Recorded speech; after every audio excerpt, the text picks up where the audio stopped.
Hello friends and welcome to radio Manav Rachna 107.8 FM. मैं हूँ RJ भावना और रेडियो मानव रचना 107.8 एफएम पर आपको पता है मैं आपके लिए लेकर आ गई हूँ प्रोग्राम मानवता की राह पर, अ स्टेप टुवर्ड्स ह्यूमैनिटी। मानवता की राह पर एक ऐसा कार्यक्रम जिसमें हर हफ्ते मैं आपकी मुलाकात ऐसे लोगों से मिलवाती हूँ, ऐसे लोगों से करवाती हूँ जो न सिर्फ मानवता की राह पर चल रहे हैं लेकिन अपने आप में एक बड़ी ही खास शख्सियत है और उनके द्वारा किया हुआ काम न सिर्फ हमारे लिए एक प्रेरणा बन जाता है लेकिन हम अगर उसे अपने जीवन में इम्बाइब करें तो हम उससे बहुत कुछ बदलाव अपने जीवन में और आसपास के लोगों के साथ महसूस कर सकते हैं। अब मानवता की राह पर चलते चलते हम अलग अलग किस्म के लोगों से मिलते हैं, कभी एनवायरमेंटलिस्ट से मिलते हैं तो कभी ऐसे लोगों से मिलते हैं जो सड़क सुरक्षा पर काम कर रहे हों, कई बार ऐसे लोग जो हमारे पूरे शहर को खूबसूरत बना रहे हैं, तो कुछ ऐसे लोग जो महिलाओं का जीवन सुधार रहे हैं। लेकिन आज जिनसे हम मिलने वाले हैं ये अपने आप में एक एनसाइक्लोपीडिया कहलाए जा सकते हैं क्योंकि इनका नाम है ट्री मैन ऑफ राजस्थान। ये बड़े प्यार से दिया हुआ नाम है लेकिन इसके अलावा मात्र ट्री नहीं, मुझे ऐसा लगता है कि पूरे पर्यावरण में जितने भी शख्स हैं उन सभी का ख्याल रखना और उन सभी को बड़ी प्रोग्रेसिव सोच के साथ आगे ले जाना काम है सुरेंद्र अवाना जी का। सुरेंद्र अवाना जी कहलाते तो ट्री मैन है लेकिन मैं सही मायने में इन्हें एक प्रोग्रेसिव फार्मर कहूंगी। एक ऐसे फार्मर जो हर किस्म की फार्मिंग करते हैं, चाहे फिर मैं ऑर्गेनिक फार्मिंग की बात करूं, कंपोस्ट की बात करूं या फिर सही मायने में गौशाला चलाना, जो प्रोग्रेसिव गौशाला है वो नहीं जो चैरिटेबल चलती है और जहां पर आपको लोगों से चंदा मांगना पड़ता है, या फिर मैं बात करूं गोट फार्मिंग की, फिश फार्मिंग की या फिर कैमल्स की। इन सब चीजों को सुरेंद्र अवाना जी बहुत खूबसूरती से और बहुत ही आसानी से कर पा रहे हैं। अब ये कहानी बहुत इंटरेस्टिंग होने वाली है तो कर लेते हैं स्वागत सुरेंद्र अवाना जी का रेडियो मानव रचना 107.8 एफएम के स्टूडियो में। नमस्कार सर। नमस्कार। सुरेंद्र अवाना जी, आपको ट्री मैन ऑफ राजस्थान तो कहा जाता है और आप एक ऐसे शख्स हैं जिन्होंने आज तक 1 लाख से भी ज्यादा पेड़ लगाए हैं इंडिविजुअली। सो मुझे ऐसा लगता है कि और अगर एक इंसान पिछले, अगर मैं इस आंकड़े को देखूं 1 जुलाई 2010 को आपने इसकी शुरुआत की थी और अगर मैं 1 जुलाई 2024 तक की भी लगा लूं, हालांकि अभी तो हम उससे भी आगे आ गए हैं, आपने 1 लाख से भी ज्यादा पेड़ लगाए। हर रोज एक पेड़ भी लगाया होता तो ये आंकड़ा काफी कम रहता। तो ये कैसे किया, इसकी शुरुआत ही यहीं से जानना चाहूंगी कि आप इतने सारे पेड़ लगा चुके हैं, इसका ख्याल आपको कैसे आया और आपने ये कैसे किया? देखिए, मैं जब 5th में पढ़ता था, ये बात है लगभग 72 की जी, तो एक लेसन था सामाजिक ज्ञान में, वनों का महत्व है जी। टीचर ने 2 बार पढ़ाया, 2 दिन में आधा हाफ पढ़ाया जी। और मैंने घर पे उसको 4 बार पढ़ा। वाओ। और उस समय मैंने महसूस किया कि आज भी और पहले भी लोग ये कहते हैं कि पेड़ ऑक्सीजन देते हैं और छाया देते हैं जी, जबकि उस लेसन में मैंने पढ़ा कि 95%, उस समय तो प्लास्टिक भी नहीं था, 95% चीजें हमें पेड़ पौधों से प्राप्त होती है। यहाँ तक कि हमारी पूरी थाली, फल फ्रूट, सब्जी और उसके अलावा हमारे कागज है, क्लॉथ है, फर्नीचर है, ये सारी चीजें 95% हमें इससे मिलती थी। तो मेरा माइंड सेट हो गया। तो उस समय मैं बारिश के दिनों में सिर्फ पेड़ लगाता था उसी समय से। लेकिन 1 जुलाई 10 को मैंने ये ठाना, क्योंकि मेरी एनिवर्सरी और बेटे का बर्थडे ये आते हैं जून और सर्दी में, तो मैंने देखा कि उस समय जो मैंने पेड़ लगाए 0 टेम्परेचर पे और 45 से 46 तक वो पेड़ जिंदा हैं, तो क्यों नहीं मैं रोज एक पेड़ लगाऊं। दिन में, एक साल में तो 365 दिन होते हैं, लेकिन आप वंडर करेंगे कि इन दिनों में डेली एवरेज मेरे यहाँ फार्म पे मेहमान आते हैं और 10-10, 20-20 लगते हैं और संडे और सैटरडे को 1000-1000, 1200 पेड़ पर डे लगते हैं। तो इस तरह से ये 1,45,000 का आंकड़ा छू चुका है और ये क्रम जारी है। वाह। एक बात जरूर जानना चाहूंगी सुरेंद्र जी, जब आपने कहा कि बहुत सारे लोग आते हैं और वो आपके फार्म पर लगाते हैं, तो मुझे बताइए कि आम इंसान के लिए तो पेड़ लगाने के लिए जमीन ढूंढना ही मुश्किल हो जाता है, तो आप इसे कैसे कर पा रहे हैं?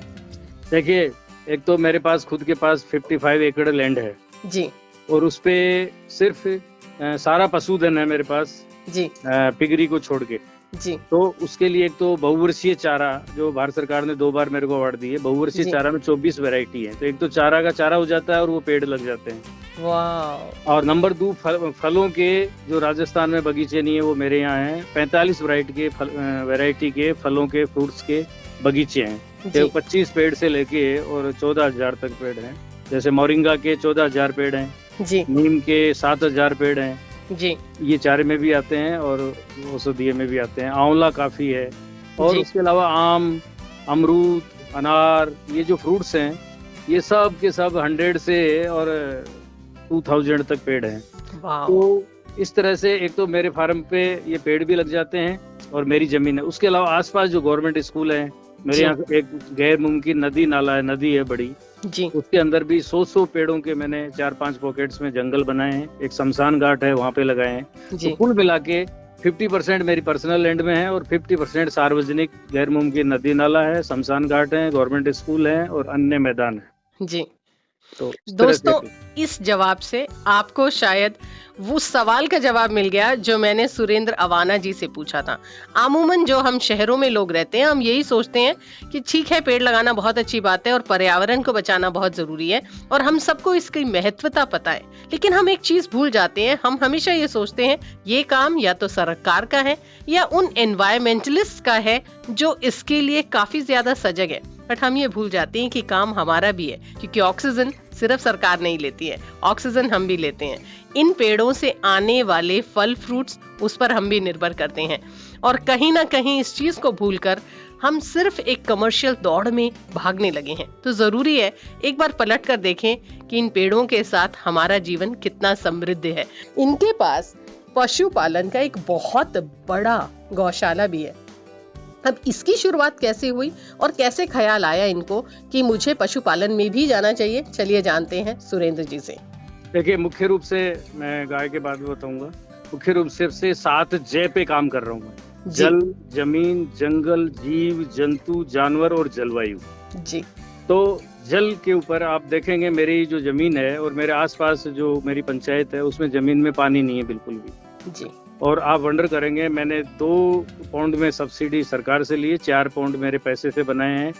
4 करोड़ 65 लाख लीटर वर्षा जल अभी तक इस बारिश में मेरे पास बच चुका है और उसी से मैं खेती करता हूँ, सारे पेड़ पौधों को पानी देता हूँ और जितने एनिमल है उसको कर रहा हूँ। और नंबर 2 है जमीन।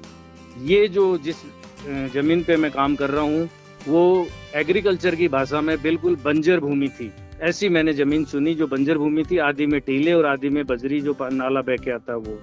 इस जमीन को मैंने उपजाई कराया कि एग्रीकल्चर के आज वैज्ञानिक भी ये कहते हैं कि ये कैसे पॉसिबल हुआ है। तो जमीन पे काम किया। तीसरा है जंगल।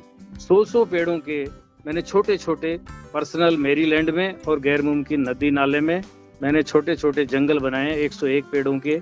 तो इस जंगल पे भी काम कर रहा हूँ। वहाँ दूसरे हर तरह के पक्षी और जानवर रहते हैं। जीवों के लिए ये छोटे जंगल और मेरे पर्सनल जो पेड़ हैं वो इसमें पक्षी हैं और दूसरे खरगोश, जंगली जानवर हैं, वो सब इसमें वास करते हैं। तो जीवों के लिए भी काम हो रहा है। जंतु आप देखेंगे पूरा फार्म ऑर्गेनिक है, पूरी जमीन ऑर्गेनिक है।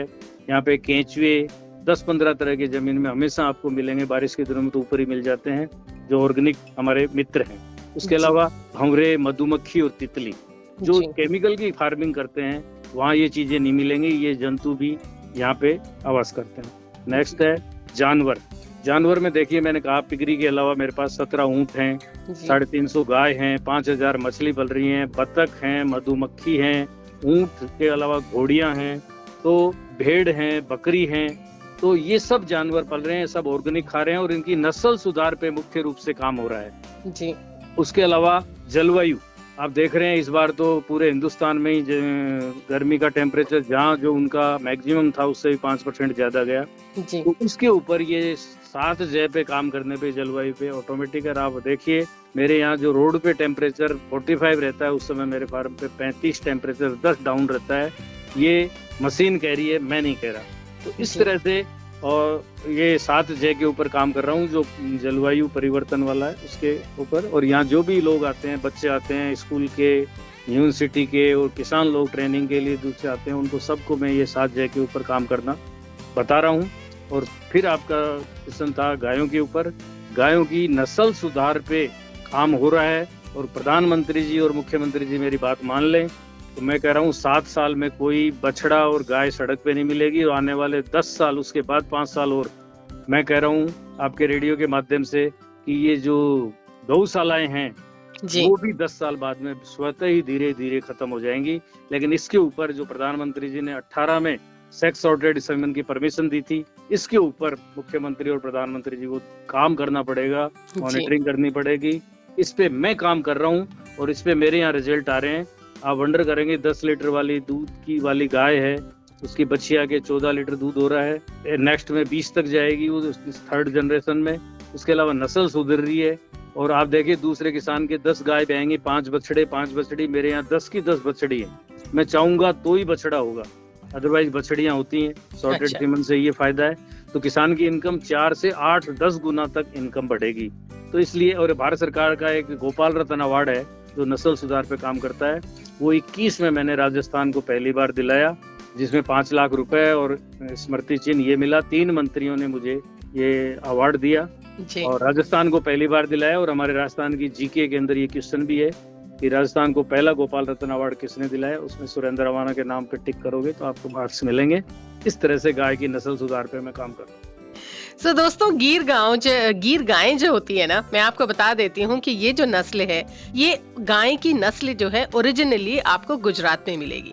अब मेरे जैसे बहुत सारे लोग हैं जो पूरे भारत को घूम चुके हैं और हम भारत के अलग अलग एरियाज में जाते हैं तो हमारे भारत के अलग अलग राज्यों की अलग अलग खूबियां हैं। लेकिन अगर हम राजस्थान की तरफ जाएं तो राजस्थान की तरफ ओरिजिनली आपको गिर गाय नहीं मिलेगी।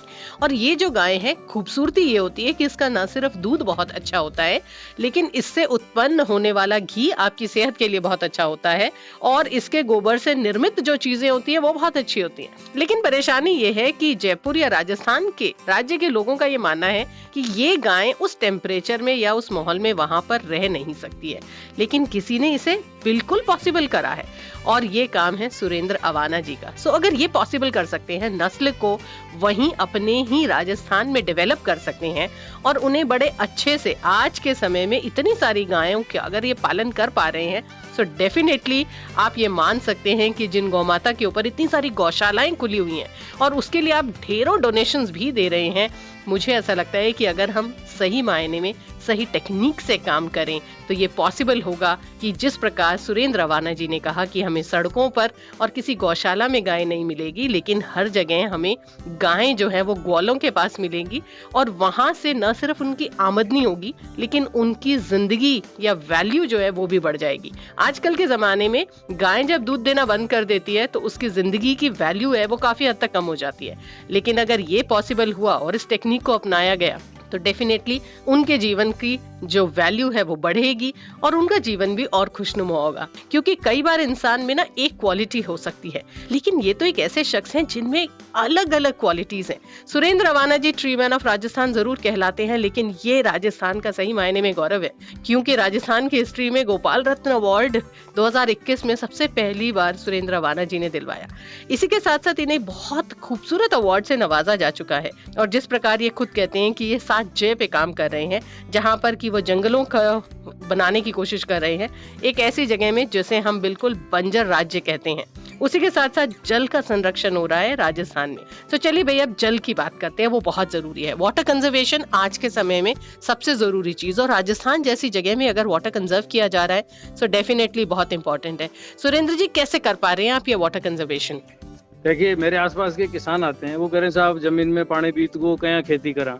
मैं उनको कहता हूँ कि बहुत सिंपल है, आप आ जाओ जी। मेरे तो गायों के सेट बने हुए हैं, रूम है, उनका पानी इकट्ठा हो जाता है। लेकिन मान लो आपके सेट भी नहीं है, किसी भी तरह का छप्पर नहीं है, तो भी आप बारिश के दिनों में आपका जमीन का थोड़ा बहुत तो कहीं न कहीं ढाल होता है, उस ढाल की तरफ, ढलान की तरफ, और नहीं भी है तो भी आपने बना सकते हो आर्टिफिशियल। आप एक सरकारी से सब्सिडी लेके 1,35,000 से 20 लाख तक सब्सिडी मिलती है। 5-6 तरह के पौंड होते हैं, आप सब्सिडी ले लीजिए और अपने खेत पे, चाहे 1 एकड़ से लेके 100 एकड़ तक कितने भी हो, आप उस तरह से उसमें पौंड बना लीजिए।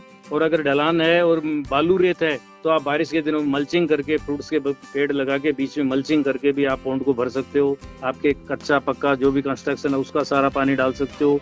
बाहर से कहीं बह के दूसरे खेत से आपके खेत में किसी कोने में पानी आ रहा है वो भी इकट्ठा कर सकते हो। और ऊपर का पानी इतना होता है, जैसे मेरे 1 करोड़ लीटर का पौंड है तो 1 करोड़ लीटर तो आधा करोड़ लीटर, 50 लाख लीटर तो आता है गाय के साइड से उसमें, और आधा आता है ऊपर से ही, क्योंकि वो 310 बाई 90 फीट लंबा और चौड़ा है। तो ऊपर का पानी इतना आता है, आप देखिए 10 बाई 10 की छत का कितना पानी आता है, तो उसका तो पानी बहुत ज्यादा हो गया। तो इस तरह से मैं बताना चाहूंगा कि कोई भी किसान है और आदमी है या सिटी के लोग हैं, बहुत सिंपल है, वो ऐसा कर सकते हैं। दोस्तों, रेन वाटर हार्वेस्टिंग बहुत ही ग्लॉसी सा नाम है और शुरुआत से हम इसके बारे में बात कर रहे हैं। हम सब ना ये भूल जाते हैं कि पानी जो है वो अगर हम वापस जमीन को दे दें तो हम पूरे साल इस पानी को इस्तेमाल कर सकते हैं। लेकिन परेशानी ये है कि हम इस पानी को सड़कों पर खत्म कर देते हैं और जब वाटर लॉगिंग होती है शहरों में या फिर कहीं और जगह तो हम हमेशा ये कहते हैं बारिश का मौसम अच्छा नहीं है। दरअसल भगवान और ये प्रकृति आपको इतनी बारिश देते हैं कि आप अपने लिए साल भर का पानी इकट्ठा कर सकें। लेकिन परेशानी ये है कि हमने उसे फ्लड्स में कन्वर्ट कर दिया है। आज भी अगर आप देखें तो आप ये देख सकते हैं कि बारिश के मौसम में सिर्फ न्यूज ये आती है कि कभी यहाँ पर बाढ़ आ गई है, कभी वहां पर बाढ़ आ गई है। क्या हम इस पानी को वापस इस धरती को नहीं दे सकते हैं? क्योंकि अगर हम हर शहर या राज्य की बात करें तो जो अंडरग्राउंड वाटर लेवल है वो बहुत कम है और इतना आलम हो चुका है कि आप अगर 500 से 700 फीट नीचे जाएंगे तब जाकर आपको कहीं पानी मिलेगा। लेकिन जो पानी आपको वर्षा से मिल रहा है क्यों ना हम उसे संरक्षित करें। और इसका एक बहुत ही खूबसूरत सा तरीका सुरेंद्र अवाना जी ने बताया है। आप फार्मिंग के लिए इस्तेमाल कर सकते हैं, आप घर के लिए इस्तेमाल कर सकते हैं, आप पूरे शहर के लिए इस्तेमाल कर सकते हैं। बस पानी को कंजर्व करने की जरूरत है। सुरेंद्र जी, अगला बहुत ही अहम सवाल, जिस प्रकार से आप फार्मिंग कर रहे हैं, फार्मिंग के लिए हमेशा ये कहा जाता है कि भाई फार्मिंग से हम बहुत कुछ नहीं उगा पाते और जितने भी किसान हैं, मैं तो आपको प्रोग्रेसिव किसान कहूंगी, लेकिन किसान ये कहते हैं कि ये जो इंडस्ट्री है ना, ये इंडस्ट्री खत्म होती जा रही है और साथ के साथ जितने भी किसानों के बच्चे हैं, जो नेक्स्ट जनरेशन है, वो आगे इसमें आना नहीं चाहती है। लेकिन आप एक ऐसे इंसान हैं जिन्होंने अपनी फार्मिंग से ही बहुत कुछ, मतलब अगर देखा जाए मेडिसिनल प्लांट से लेके फ्रूट से लेके सब कुछ आप इसमें उगाया हुआ है। तो किस प्रकार से आप इस फार्मिंग को एक बहुत ही खूबसूरत तरीका दे पा रहे हैं? देखिए, आप सही कह रही हैं कि आज किसान है वो अपने बच्चों को किसान नहीं बनाना चाहता, चाहे वो प्राइवेट 15,000 की कहीं भी नौकरी कर ले, लेकिन वो किसान नहीं बनाना चाहता। लेकिन मेरा ये कहना है युवाओं से कि इस समय कृषि और पशुपालन के लिए बहुत बढ़िया समय है। राजस्थान सरकार और भारत सरकार दोनों इसमें बहुत मदद कर रही है। न केवल सब्सिडी, बाकी बड़े बड़े प्रोजेक्ट आ रहे हैं। राष्ट्रीय गोकुल मिशन है, NLM योजना है, ये बड़े बड़े 4-4 करोड़, 2-2 करोड़, 1-1 करोड़ के प्रोजेक्ट हैं। तो युवा अगर करना चाहें, लेकिन युवाओं से मेरा ये कहना है कि आप इसको उद्योग का दर्जा देंगे, कृषि और पशुपालन को उद्योग का दर्जा देंगे, न कि आपकी ट्रेडिशनल खेती जो आप करते आए हो वो नहीं करेंगे। उद्योग का दर्जा कैसे देंगे कि आप जो भी उत्पाद पैदा करते हैं, चाहे वो दूध हो, फल हो, सब्जी हो, अनाज हो, उसको ऑर्गेनिक करिए और उसकी प्रोसेसिंग करिए। ऑर्गेनिक खेती करिए, IFS मॉडल की करिए, सबकी प्रोसेसिंग करिए, तो आप इसकी कीमत आप खुद लगाएंगे, लोगों का स्वास्थ्य भी ठीक करेंगे, 2 रुपए आपको ज्यादा मिलेंगे और उद्योग का दर्जा मिलेगा। तो आप ये देखिए, आप राजस्थान में किसानों के बच्चों की शादियां नहीं होती है और अगर आप उद्योग का दर्जा दोगे और आप प्रोसेसिंग यूनिट लगाओगे तो आपका वो काम भी होने लग जाएगा कि बच्चों की शादियां भी होने लग जाएंगी। तो मेरा युवाओं से कहना है कि इसको इस तरह से आप करेंगे तो डेफिनेट आपको, और हर प्रोसेसिंग यूनिट चाहे 5 लाख से 5 करोड़ तक की हो, 50% सब्सिडी है। चाहे मिल्क की प्रोसेसिंग करे, फ्रूट की करे, वेजिटेबल की करे, औषधियों की करे। दूसरा, युवाओं से मेरा ये कहना है कि पर्यावरण के लिए भी इस समय ये टाइम है कि आपको पर्यावरण पे काम करना पड़ेगा। चाहे आपके बर्थडे हो, आपकी एनिवर्सरी हो या आपके और होली, दिवाली, त्योहारों पे भी आप जहाँ भी जगह मिले पेड़ पौधे लगा के आप उनको बड़ा करिए। और आप जीवन के अंदर आदमी को 21 पेड़ जरूर लगाने चाहिए। मैं बताना चाहूंगा कि क्यों लगाने चाहिए, क्योंकि हम जब हायर स्टडी करते हैं, हायर एजुकेशन तक, तब तक हमारे कागज और दूसरी चीज यूज करने से 10 पेड़ कटते हैं तो 10 पेड़ कटते हैं। उसके अलावा हमारी घर का फर्नीचर है, हमारी शादी का फर्नीचर है, दूसरे इस तरह के फर्नीचर के कारण भी 8-9 पेड़ कटते हैं। और तीसरा, हमारे हिंदू संस्कृति में जिस दिन हम ऊपर जाएंगे उस दिन भी हमें 1 पेड़ चाहिए।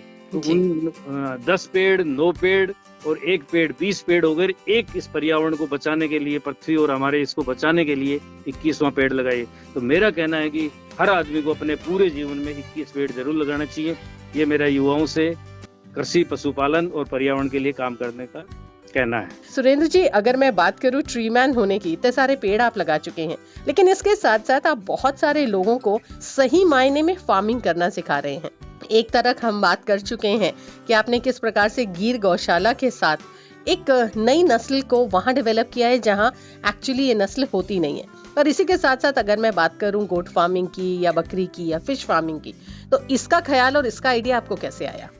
देखिए, मैं युवाओं को और किसानों को ये कहता हूँ कि ये समय जो खेती के लिए अच्छा है, इसमें ऑर्गेनिक करो और आईएफएस मतलब इंटीग्रेटेड फार्मिंग सिस्टम, इसको कहते हैं एकीकृत खेती, समेकित खेती। यानी सब तरह की आप खेती करेंगे ना, तो आपको रोज इनकम होगी।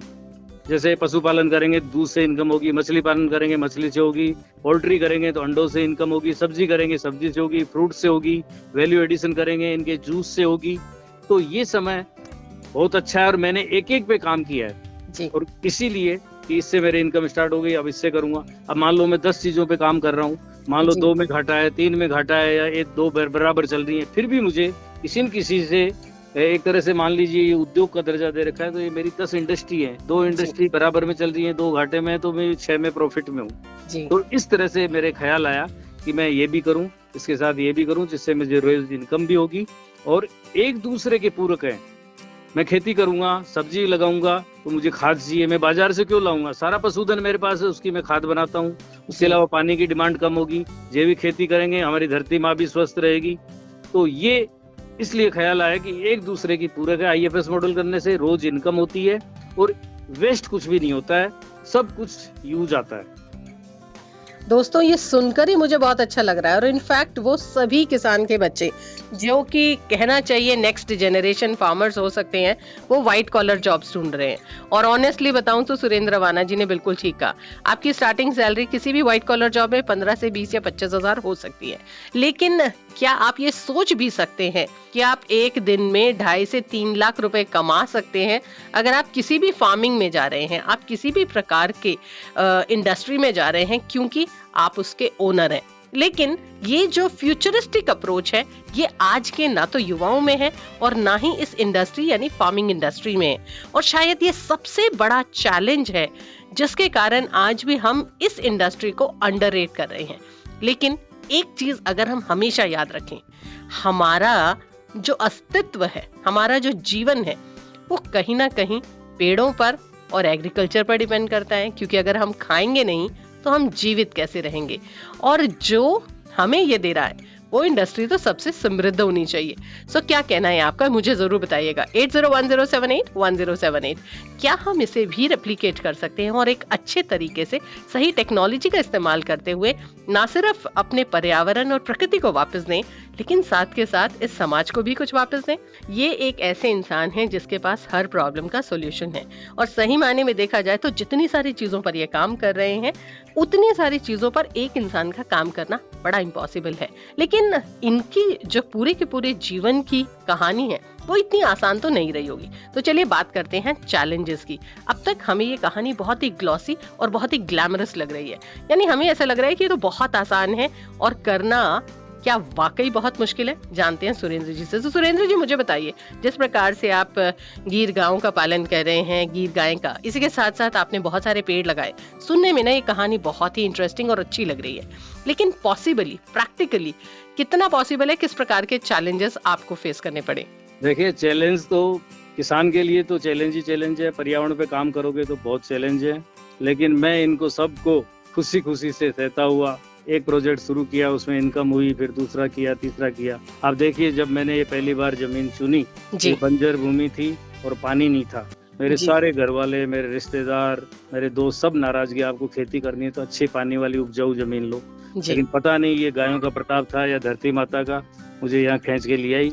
और आज आप यहाँ आएंगे ना, तो ऐसे लगेगा कोई पिकनिक स्पॉट पे आ गए हूँ। तो इस तरह से अब मैं बताना चाहूंगा कि चैलेंज के साथ साथ मैंने 10 नेशनल अवार्ड और 4 स्टेट के बड़े अवार्ड लिए हैं जी। और 10 काम में मैं पूरे हिंदुस्तान में पहला फार्मर या पहला ट्री मैन हूँ, जो 10 और कहीं पूरे नहीं है। ये मैं नहीं कह रहा, भारत सरकार कह रही है, जिसने मुझे अवार्ड दिए हैं। गायों की नस्ल सुधार पे जैसे मैंने राजस्थान का बताया, कुछ काम है वो इंडिया में भी नंबर 1 है। 24 तरह का बहुवर्षीय चारा है। बहुवर्षीय का मतलब पूरे साल से लेके 100 साल तक उसको काट के सब तरह के एनिमल को खिला सकते हो और वो छाया, ऑक्सीजन, सब चीजें, फल फ्रूट, औषधियां तो देंगे ही देंगे, ये फायदा होगा। तो ये 24 तरह वैरायटी का है। IGFRI झांसी ने 2 बार सम्मानित किया, ये इंडिया में नंबर 1 हूँ, वो कह रहे हैं। कैमिल मिल्क की कुल्फी बना रहा हूँ मैं, NRCC बीकानेर में, भारत सरकार आयुष इंस्टीट्यूट, वहाँ मैंने ट्रेनिंग ली, वो कुल्फी बना रहे हैं, हिंदुस्तान में मैं बना रहा हूँ।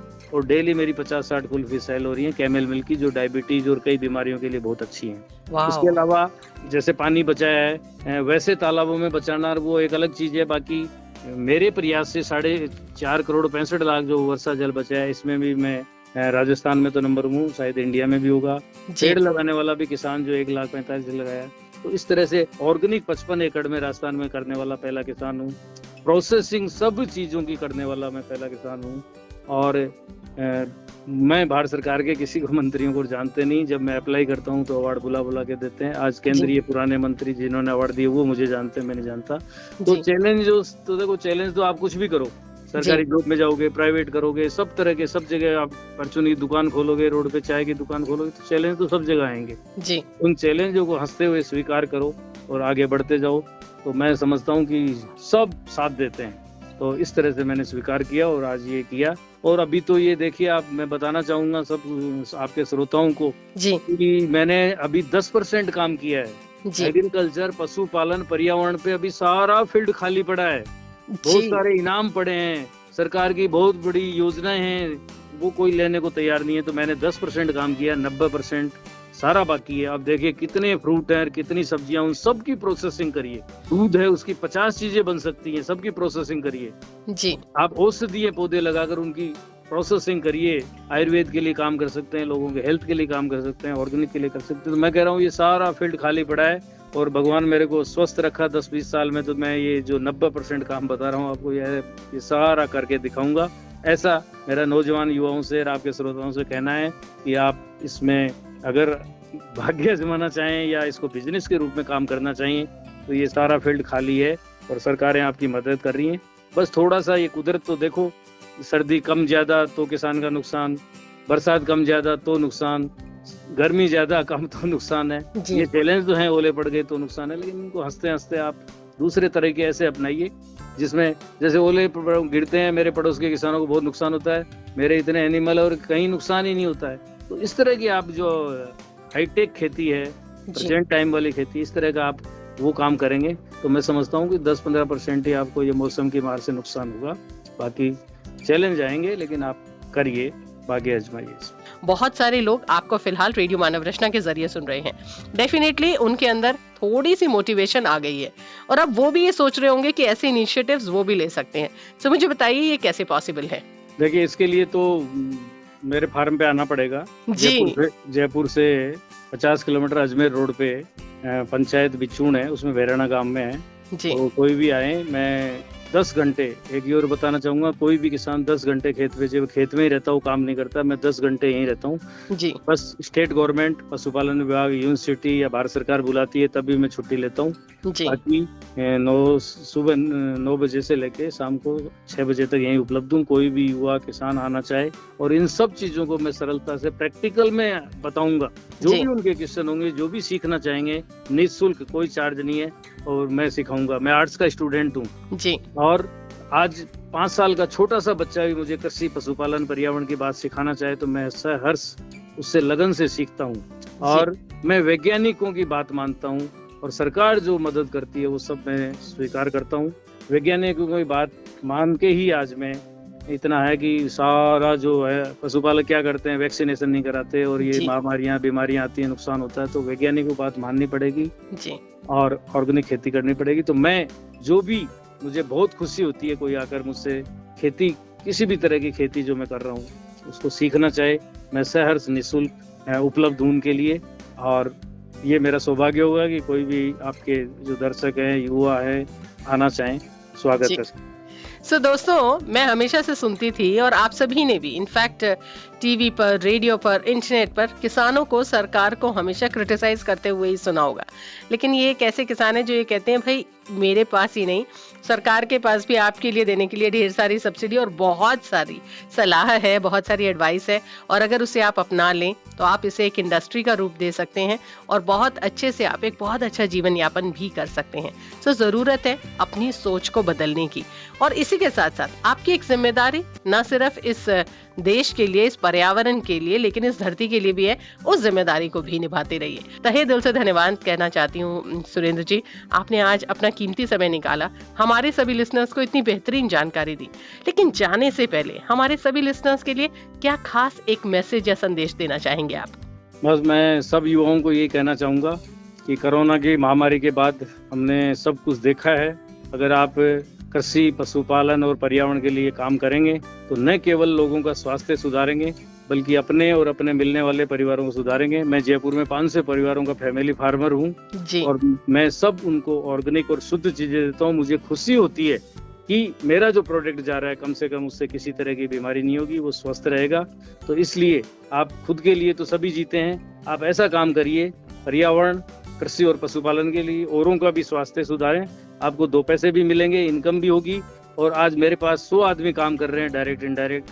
मैं लोगों को रोजगार भी दे रहा हूँ, स्वास्थ्य भी सुधार रहा हूँ, इनकम भी ले रहा हूँ और पर्यावरण के लिए भी काम कर रहा हूँ। आज मैंने आप देखिए 50 बर्ड और पीपल लगाए हैं, तो वो कोई मेरे साथ थोड़ी जाएंगे, आने वाली पीढ़ियों तक वो पर्यावरण के लिए ऑक्सीजन देंगे, लोगों का स्वास्थ्य के लिए काम होगा। इस तरह से युवाओं से और सबसे कहना है कि इस तरह का फील्ड चुनिए ताकि आपको अपना प्रोफेशन भी हो, रोजगार भी दें और लोगों का स्वास्थ्य का भी ध्यान रखें और आप हमारे भारत को आत्मनिर्भर भारत बनाएं, बहुत जरूरी है। ये एक ऐसे किसान हैं जो ऑडी चलाते हैं। जिस गाड़ी की तमन्ना आप तब करते हैं जब आप इस कंपनी के सीईओ बन जाते हैं या आप कोई बहुत बड़े सेलिब्रिटी होते हैं, तब आप ऐसी गाड़ियां लेते हैं। लेकिन मैं आप सभी को इसलिए ये बात बताना चाहती हूँ क्योंकि इस प्रकार का लाइफस्टाइल आप तब भी जी सकते हैं जब आप सही डायरेक्शन में सही सलाह और टेक्नोलॉजी का इस्तेमाल करते हुए फ्यूचरिस्टिक अप्रोच रखें, तो न सिर्फ आप अपना जीवन अच्छा बना सकते हैं लेकिन इस पूरे समाज को, पर्यावरण को आप वापस देकर अपना कर्ज मुक्त होकर इस जीवन से जा सकते हैं। तहे दिल से धन्यवाद सुरेंद्र जी, बहुत ही अच्छा लगा आज आपसे बात करते और हमारे सभी लिसनर्स को आज अपनी इतनी बेहतरीन जानकारी दी, इसके लिए बहुत बहुत धन्यवाद। आपका भी और आपके सभी श्रोताओं को मेरी तरफ से बहुत बहुत धन्यवाद। दोस्तों, वक्त है आपसे इजाजत लेने का, लेकिन आप कहीं नहीं जाने वाले हैं क्योंकि मैं तो ले रही हूँ आपसे इजाजत, लेकिन आप जुड़े रहेंगे रेडियो मानव वैष्णव और